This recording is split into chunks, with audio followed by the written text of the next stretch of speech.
tutebe obunyomba tukuburuka se obunyomba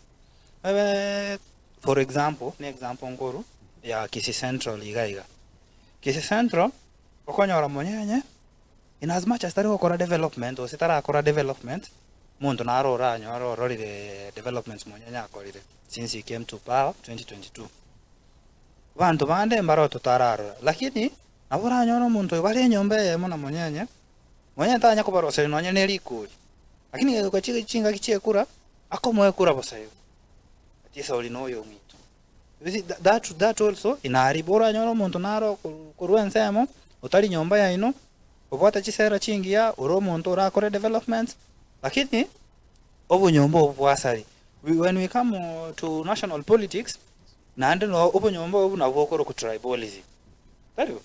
oyo no yo minto sauri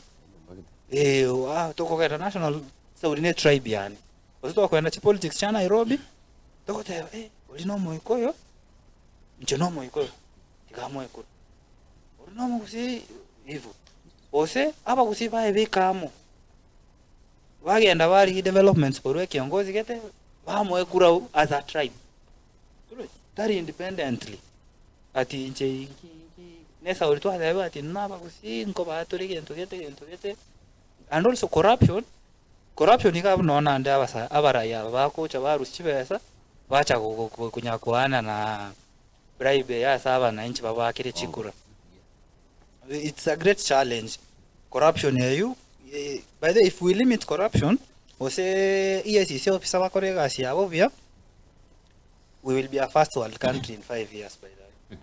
So chipesa chikole chinyinge chipesa chikole chinyinge nweboli na wanya tutebe alone Kenya ko receive na tu umwaka oyo ntuakanete almost 1.2 trillion na ande tukaboro another 1.4 oko kumi na kitowaka na 1.2 to boro 1.4 it doesn't make sense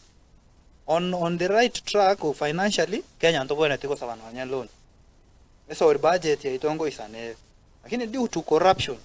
tobekira madeni tunashindwa kuendelea kama country.